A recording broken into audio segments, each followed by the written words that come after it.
Tony D and Little Joan with, I guess this is a screenwriter's rant. It's really more about television and hosting and, I don't know, my experience and some stuff that came out that just dropped from Frosk. If you remember Frosk, the host of the doomed return of G4 TV.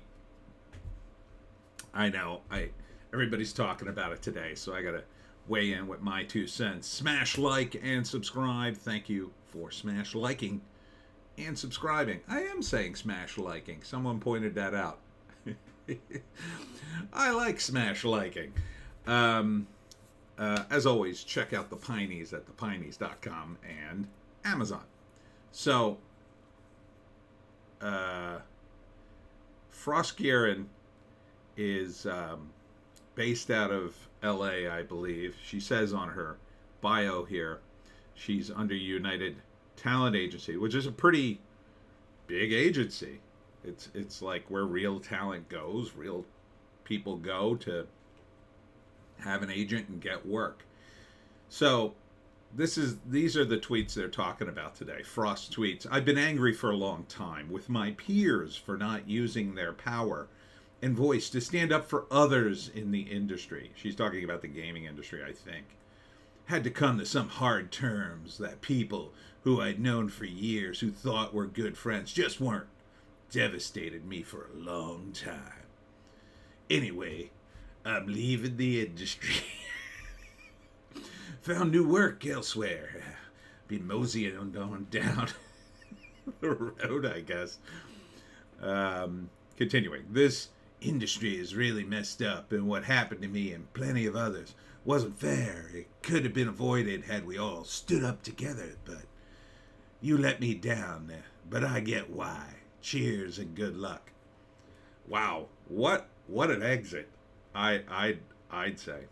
And you might say, how could she post this? Right here, she was the host of a video game show, and she just, essentially destroyed the show, herself, and the network all in one ridiculous rant. Why did this happen? Why did it happen? Well, I don't have any inside knowledge, but I have knowledge of how TV works behind the scenes. So this is the way I see it. The people at G4, Comcast, essentially, I think they're owned by Comcast, right? So they sat down and they said, "Oh, we're going to bring back this G4 TV. How are we going to do that? Oh, okay. Well, we got to hire some people, the new people, the hot new producers." Now, they weren't going to spend gazillions of dollars and hire James Gunn or the Russo brothers or something, but they're hiring the current TV people, right? So who are the current TV people? Well, they're very woke, because that's the trend, everyone. No, we have a diversity coordinator. Yes, we do. Yes, we do. If you hire us, we'll make sure we'll have a very diverse crew. Oh, people like diversity. People like diversity. I mean, this is how idiots talk in conference rooms. Now, when I did a show. Oh, let me show you this. You'll love this. If I haven't shown you this before. This was my show, the comic book show out of Philadelphia. Now, we didn't have a tenth of the budget G4 had. And I'll show you. There's me on the left with my mullet and my co-host, Nikki. So we did news. Let's see if I can get a shot of myself here. We did news. There I am. See, there I am. That's in a sketch. And that's me in a sketch. Lieutenant America. There's me as the Hulk. And there's me. There's me. It's funny to look at me now, because now I remind myself of one of my young nephews. But I was the co-host of a TV show for about, I guess we did the show for about 2 years. And out of Philadelphia. And we were trying to syndicate it. And there's all these pressures. Now, I didn't have to audition. Frosk had to audition, but she had a leg up because I guess she was with UTA at the time. So when you're with an agency, the agency brings you people. They bring you a bunch of people and say, well, we have this person and this person, and we think this person would be great. But that wasn't Comcast necessarily. They probably, outsourced that to the producers who talked about, I'm sure, their woke bona fides. Because again, that's the trend, and we want this to speak to young people. Oh, young people are very woke these days. Oh, they are. Yes, they are. They have a bunch of different pronouns apparently. Oh, okay, let's get some of those. That's kind of the way they think. Are they a bunch of woke morons? Some of them are. But some of them are just saying, okay, that's the trend, let's do that. In my day, well, I was wearing the mullet. It was the 90s. That was already mostly out of vogue by the time I was rocking the mullet. But the producers wanted me to look nice. That's part of it. Now, not all of it's bad. Not all of what producers want is necessarily bad, but we had to get a co-host who was good. And we had auditioned another woman who was a better host than she knew about comics. So she was really good on camera, but she didn't know much about comics. And then we ended up going with Nikki because Nikki worked in a comic book store. Now, she wasn't as practiced on camera, but you can learn that, and she did. So she was fine and good in a lot of things. But unlike the actress, who was more practiced on TV, Nikki didn't have a lot of experience being constantly on camera because you have to watch yourself. You have to constantly, it's a pressure. It's a pressure. You don't want to look, if you're out with your friends and I don't know, you got food on your face or something between your teeth or whatever, it's no big deal, right? But when you're on TV, where you're shooting a bit for TV, and we shot everything, so it wasn't like any of it was live, you have to look good. I mean, that you have to, raise up your whole deal. So you gotta, you might have to pluck your eyebrows or watch the old nose hairs or whatever. That kind of stuff. I know, it seems like, well, don't you do that normally? Yeah, you do, but you have to do it at another level when you're on TV. You can't let things slide. You always have to look good. And there's a pressure to that, and people aren't used to it unless you're already an actress and you're totally used to that. In fact, that's probably your primary thing every day, going out the door. Like, I gotta look top notch because I might be talking to somebody who could hire me. So Frosk, however, is kind of in between. On the one hand, which is ideal for someone working in LA. She was an esports girl, I understand, played video games, so she knew video games at least enough to be a host, and at the same time, she's got an agent, and she's might be doing acting gigs and auditioning for commercials and whatnot. Who knows? Someone like this, they could have been on 5 different auditions that day, could have got a lead in, I don't know, some sitcom, and then she wouldn't be known as Frosk and the woman who destroyed G4. She'd be known as, I don't know, whatever her actual name is, as the latest addition to The Big Bang Theory, as the nerd girl in that or something. You never know. In Hollywood, things change on a dime. So, she was likely a top auditionee, but still had to compete. They were looking at other people, and then they chose her. Now, she may or may not have been aboard the wokeness, right? Now, everybody in Hollywood's going to pay lip service to you constantly. Now, my show is based out of Philadelphia, so it wasn't Hollywood. But if you go to LA, and I lived there for a short time, you'll notice that everybody is sort of in this desperate mode of trying to be liked. It permeates the air. It really does. There are very few people who are calm enough to sort of rise above it. A lot of times you could tell who's from the East Coast while you're out there, because there's a lot of East Coasters, a lot of New Yorkers. And they're like, to be, the normal people. They're like, whatever. Whereas everybody in LA is like, ooh, can I get you a beverage? Can I get you a beverage? I can get you a beverage. Sure, I guess. Give me a Coke. Oh, Coke. Yeah, I don't have any. See, they offer you a beverage because they want you to like them. And if you actually accept, they may or may not have that beverage. It's a whole weird thing. Anyhow, so in that environment of everybody desperately wanting to be liked, I'm sure she was interviewed and did some hosting. The hosting part is almost secondary. If you practice enough, you can be a host. You just have to talk without stammering too much, and you have to hold yourself up straight. You have to have good posture. You have to look good. You practice those things. Yeah, you can be a host. You can be a good host. But the other stuff is what once you get past that gate, the next thing is, okay, is this someone we could work with? Now understand, it's probably the case that Comcast either tried to hire woke producers, or at least those guys paid lip service to the whole woke thing. And the longer you pay lip service to something like that, because it's sort of an ideology, the longer it kind of permeates your brain and it becomes second nature to you. So they do, in fact, even if they don't start out as woke morons, they kind of become them anyway. And it becomes second nature. Like, well, do you have any pronouns? Well, my pronouns, blah, blah, blah, blah, blah.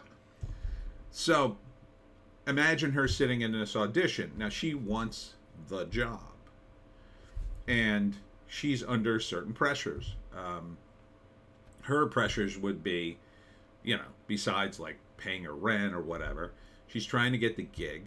She's been brought there probably by this agency.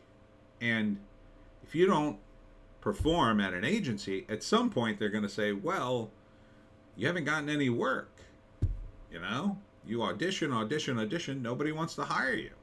Maybe you're not talented. Maybe we made a mistake with you. Maybe you had to move on. So she auditions and probably gets interviewed and probably says all the woke things. Oh, yeah, I think there's a real problem in gaming with, not enough feminism. I'm really going to correct that. Ooh, that's what we like. Say the producers. We like that. We want that.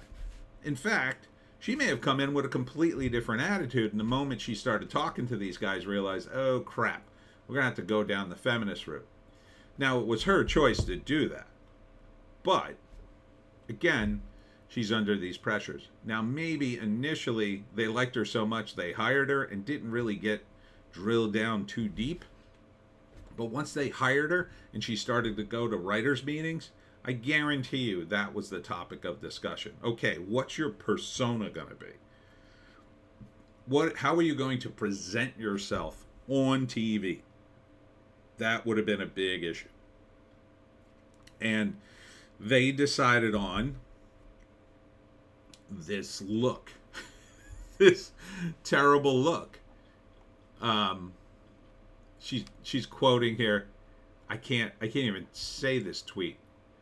I probably shouldn't even show it on YouTube, but she's talking about pride. I think she's gay herself, or at least identifies that way. Who knows? In Hollywood, it used to be the beard was the other way. that people were petrified of producers finding out you were gay because then you wouldn't get hired. Now it's probably the other way. There was definitely that vibe even when I was out there in the late 90s. Late 90s? Yeah. Would have been, well, no, it would have been before that. Late 80s, really. Yeah, late 80s.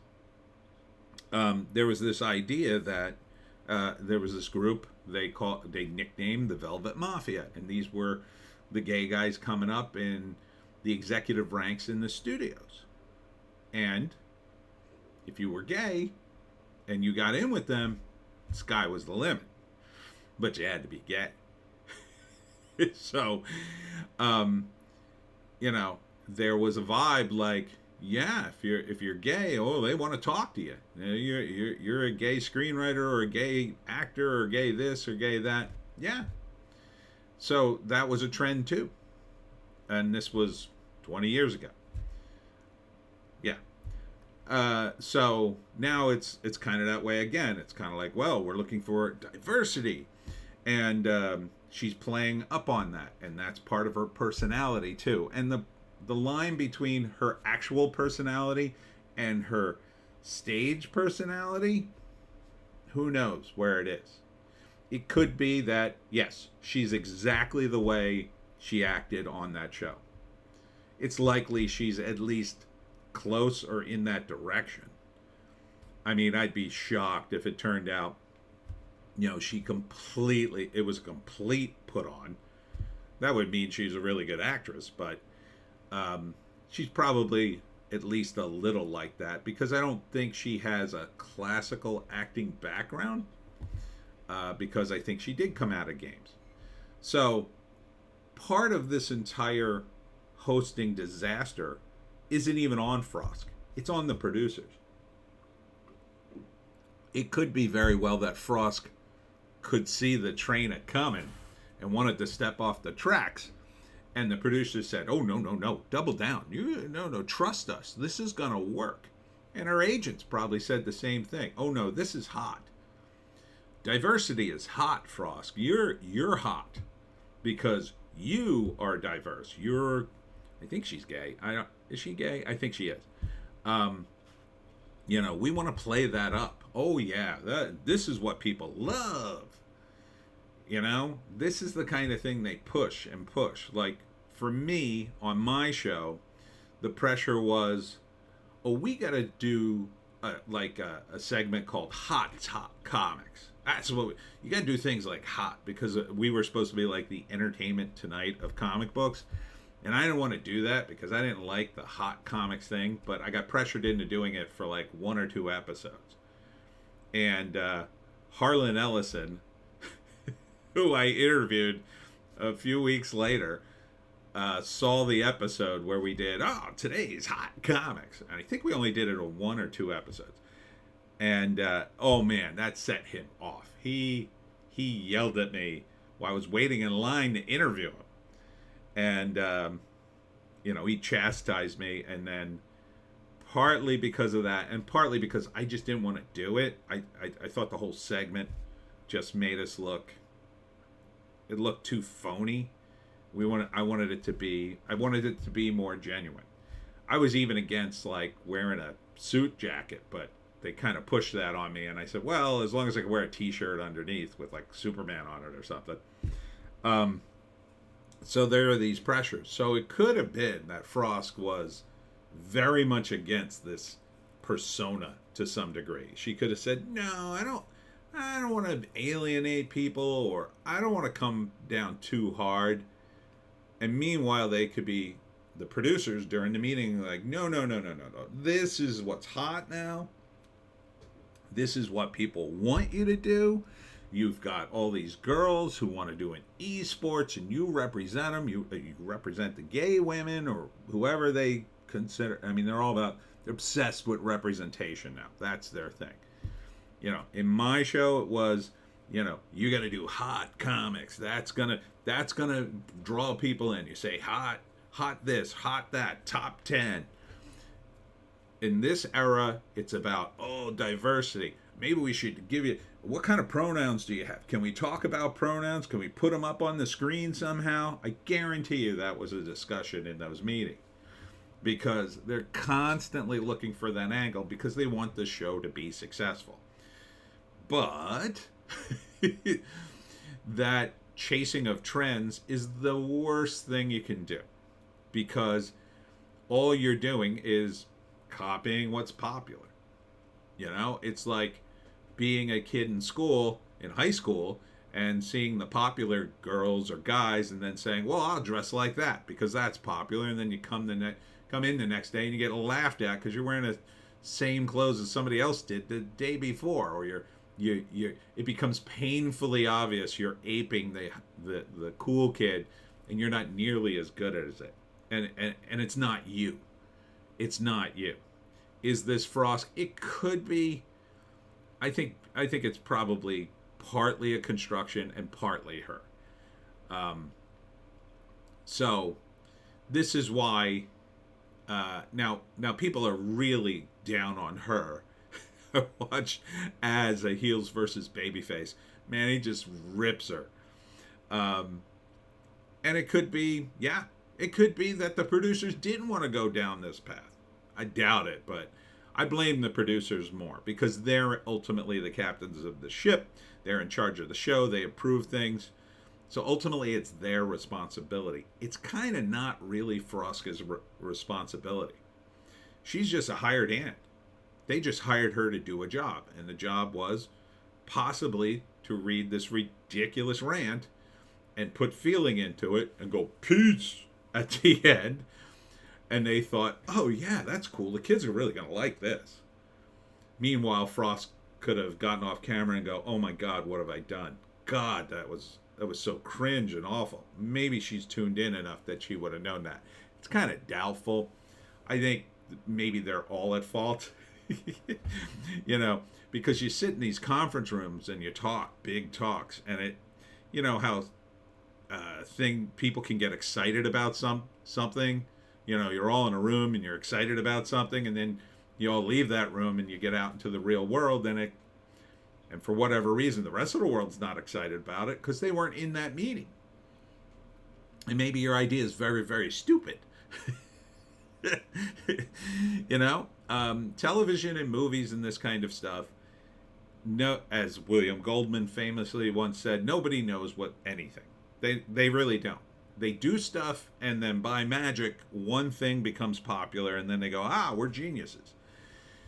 That's why you kind of got to do a lot of stuff. That's why on a show like that, they would have done themselves a favor to first tone down Frosk's, e-girls or esports girls, they're coming to their own, feminism, blah, blah, blah, intersectionality.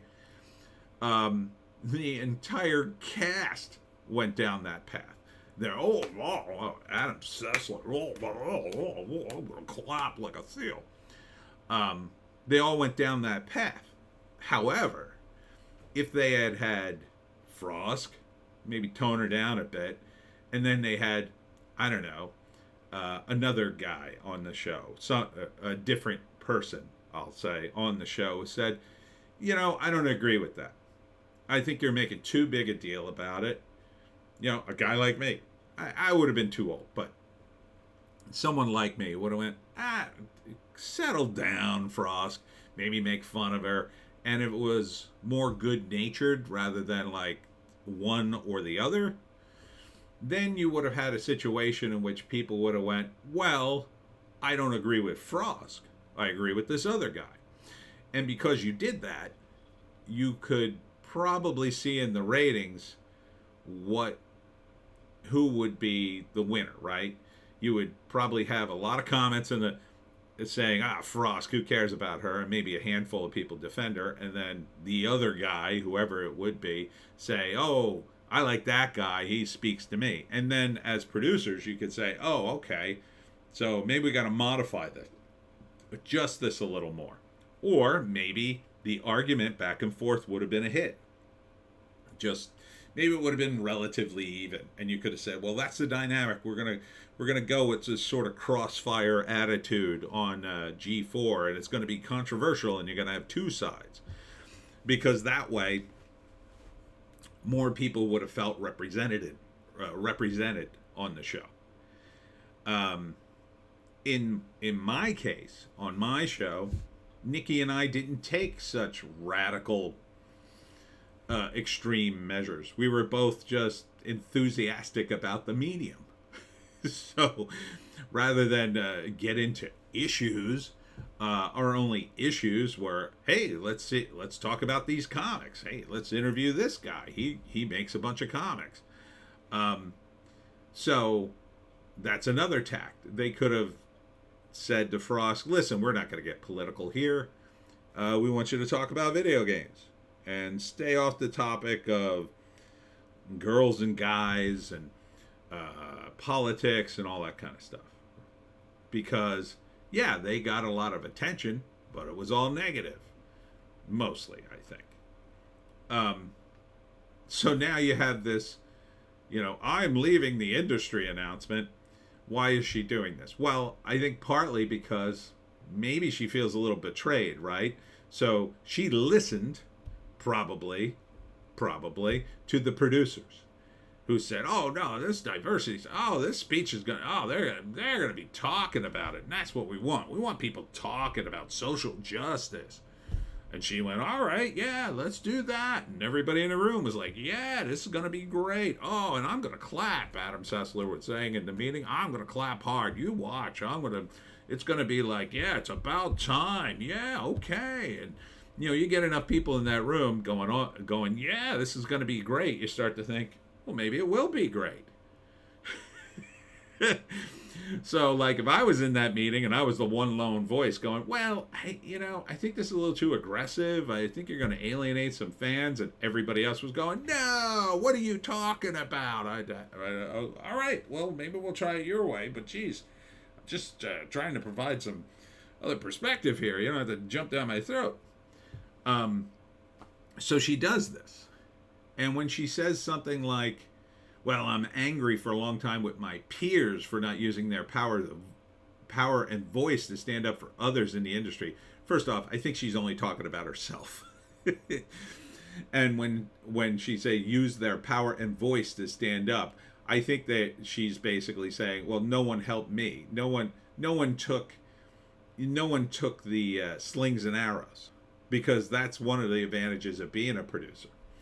One of your advantages, if you're not the talent, is, well, if things go great, you say, oh, this is Frosk. I discovered Frosk, and I made her the great host she is today, and G4 is, the most popular network on television. But when the opposite happens, you go, well, yeah, I hired this Frosk. I thought she'd be good, but it turns out she ruined the whole show. Because, yeah, that's the way television works. So I am not surprised that the producers probably they were under the bus. Now, this is all my speculation based on what I see in the industry and how it works. Nobody's going to fall on their sword for Frosk. They're all scrambling to save their own careers. They made some money for a while, and now it's time. Oh, I got to jump ship. All right. Hey, didn't you work on that G4 show? Yeah. That girl Frosk ruined the whole show. They wouldn't say it that blatantly, but it'll be like, well, I was just the producer. Sure, I hired Frosk, but I had no idea the reaction, and to some extent that's true. Who knows? In another universe, they could have done that show. Maybe if they had done it, I don't know, during the Trump administration, maybe it would have resonated enough that it wouldn't have been such an embarrassment, because that was sort of the height of woke, as opposed to now where it's just such a ubiquitous trend. I mean, people are just sick of it. I think a lot of it has to do with the fact gamers are mostly guys. And these people can't accept it. Because, again, they live in this LA Hollywood bubble. They're all caught up. You think this one show is a meeting where they're in the bubble. Oh, my God. It's the entire friggin' industry. You go from meeting after meeting after meeting, and all they say is, well, we're looking for a very diverse cast. Do you have something with a diverse cast? We're looking for a diverse cast. I like your diversity. I like your diversity. You know what's great? Diversity. I've always said it. After a while, you just go, well, it looks like I'll have to add something about diversity into my damn screenplay if I want to get a meeting. So, when she's mad, and she's leaving the industry, whatever the hell that means, she apparently already got another gig. Who knows what that is, right? She could have gotten a gig producing, could have gotten a gig hosting some esport channel, Maybe she's just going to be an actress now, completely change her look. You won't even recognize her, and she's going by a different name, and she'll pretend like the G4 thing never happened. If she wants to have a career, I would suggest that. I would tell that to her if I were her agent. Change your hair, change your hair, change your whole look, abandon this stuff, and never talk about it again. However, these people still have their egos, so I mean, the fact that she's even just announcing that she's leaving the industry shows you, I think, the kind of arrogance she does have. And look, when Az screams, these people are narcissists. Yeah, we're all narcissists to one degree or another. If you're hosting your show on YouTube or if you're hosting a show on TV, there's a certain amount of narcissism in there. Back in high school, my friends would call me, what was the word? It wasn't narcissist. It was more like megalomaniac, because I would host things. And it was a personality thing. Like, well, if you're going to be a host, you got to be a bit gregarious. You got to be concerned about your looks, and that can come off as narcissistic. But there's not a fine line, but a big line between being actual narcissism and just being sort of full of yourself and trying to pump yourself up so you can even do this. A lot of people, they're absolutely paralyzed with the thought of hosting a TV show or even speaking in front of people. And and even the people who do it, they often have doubts, and they have trouble. But in the case of Frosk, if I had to guess, and I again am just guessing, I think she felt very betrayed when things went south, because the moment things go south is the moment everybody starts scrambling. Now, it is true that she posted something on her Twitter feed like, I survived the first round of firings or something. That was cheap and really, really stupid in my view. She should have never posted something like that. Because if they were throwing her under the bus then, they certainly would be throwing her under the bus after a tweet like that got around. And it's very possible the moment her monologue dropped, the whole show started to unravel, and everybody started to jump ship, like, immediately. Because it was pretty stark, the contrast, pre and post Rant. Yes, they got a lot of attention, but it was all bad. They got ratioed, they got crushed on social media and in videos like this. So, the smart ones would have been angling for a new gig. And the really smart ones would have said, oh man, this is going to be a disaster.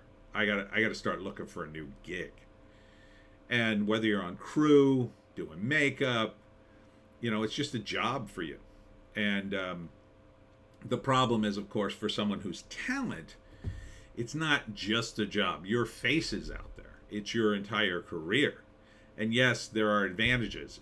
Again, if this show had succeeded, she would have gotten more and more money. She would have been the face of G4 or this Attack of the Show, whatever it was called. Same thing with all the other hosts, That's an advantage. You get all the attention. You tend to get all the kudos. But when things go south, you get all the blame. This is not a thing they can blame the writers on. They could try. Good luck.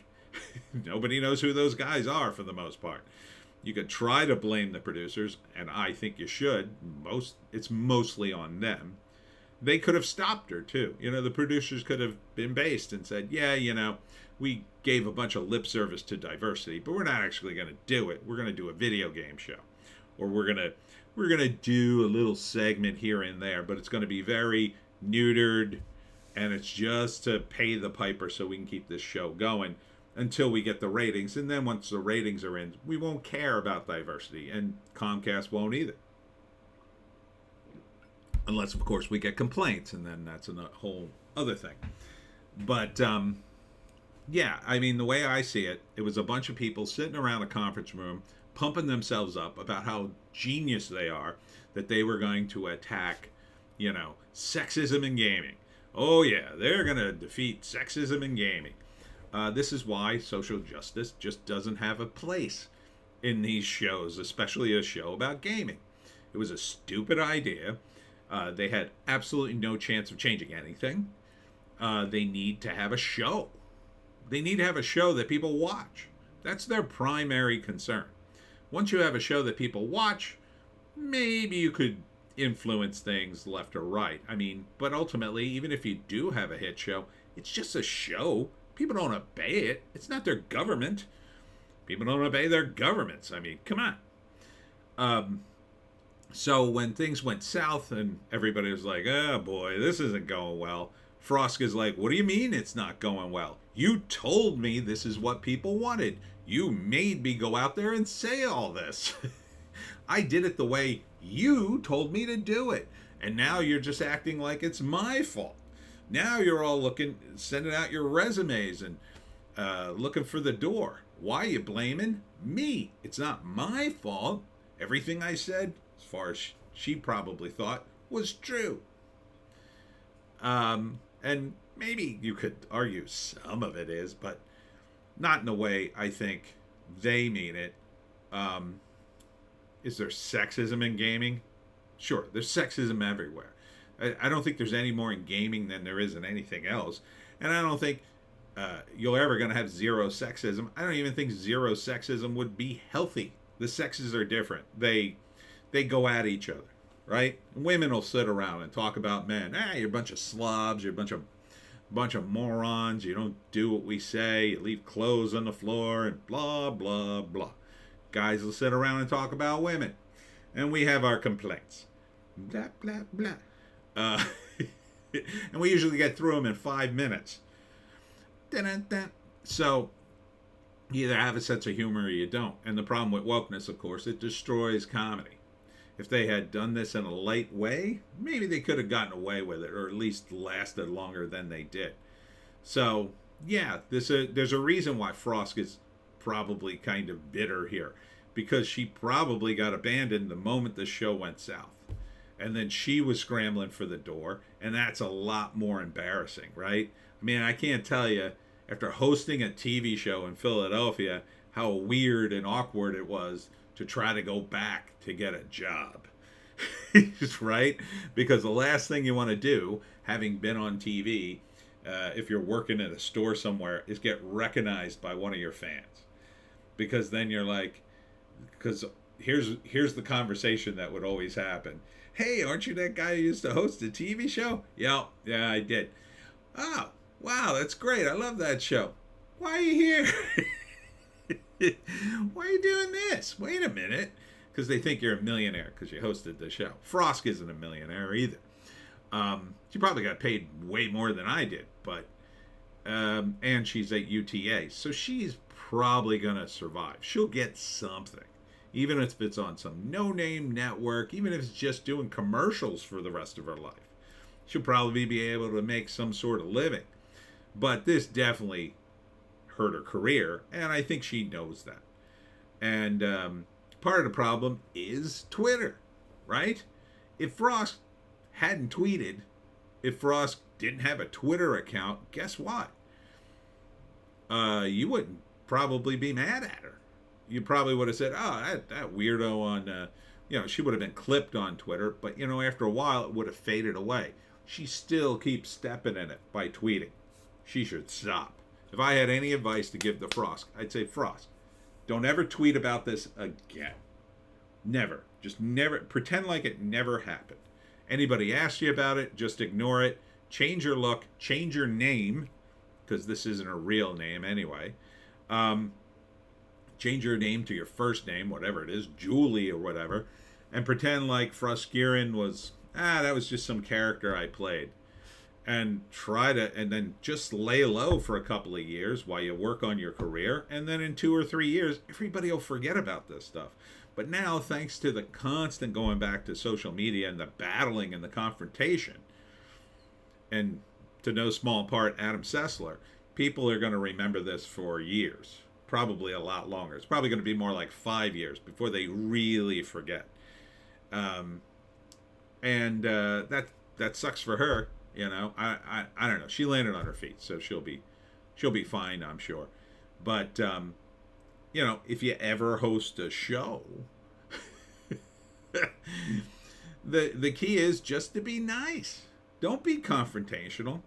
She could have done her speech in a nice way, right? She could have said, well, I think women get the short shrift in gaming. I don't think it's everybody, but I do think there's a little bit of sexism in gaming. You softball it a little. And at the end of it, I'm not trying to crucify every person, every man, but I'm just saying maybe be a little more considerate when you're gaming. Maybe don't shout out so many curse words or, because it is kind of disheartening for young women who want to play games and they're just trying to play games like you. If she had couched it like that, people would have been fine with it. But you wouldn't have gotten all the attention. And unfortunately, hate clicks rule the day on the internet. And I'm not interested in hate clicks myself, even though I get a few now and again. Anyhow, that's my rant. The only other thing I wanted to talk about just briefly was to touch upon Steven Crowder a bit, because Mark Dice's video dropped about him, and now we know it's the Daily Wire that he was talking about.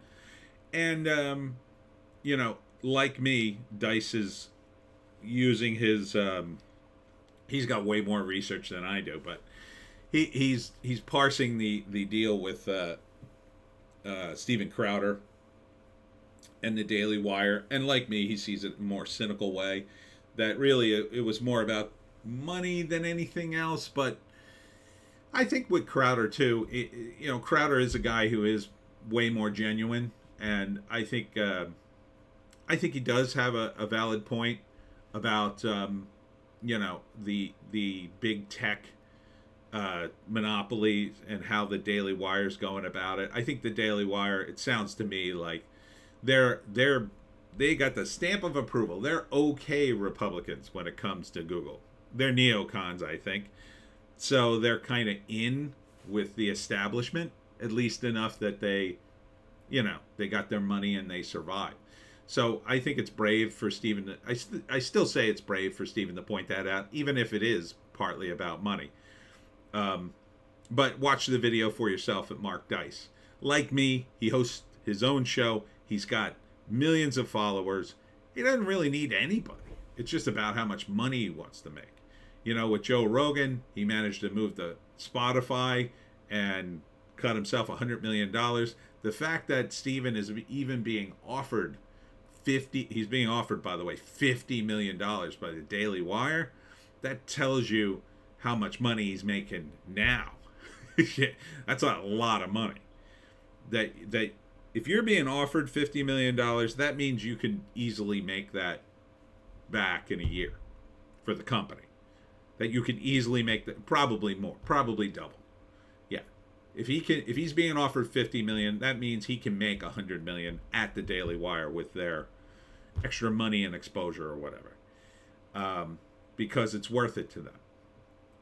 So that's the way the value goes on these things. If you have the fan base these days, you are the value, and Crowder has that, and he's protecting his fan base by coming out like this because this gives him more credibility. And I don't think Mark Dice is really hurting his credibility by coming out and parsing this a little bit more. Although I think he is calling him out to some extent, but he's not trying to start a beef. So that's fine. I mean, this is the internet, so things are more nuanced and people drill down. I'm sure when people drill down into me and they go, God, he got so many things wrong, or he misspoke, or he said this, or he said that, I'm sure you'll all have something to complain about because it's the internet. I don't really care. So I try to be honest. I try to be accurate. I think most people do. But when you're talking television, like real television, and G4 was quote unquote real television, it's very orchestrated and played. And when you have a big company behind it, you remove that genuineness. You trade the genuineness for control to the company, so they can control the message, so they can get what they perceive is more accurate sponsorship and control over that, so the show doesn't blow up and get canceled from the woke mob. And everybody's petrified in the corporate world of being canceled by the woke mob because, God forbid, they'll lose money for a week. But that's changing because they're eventually going to realize the Dave Chappelle effect.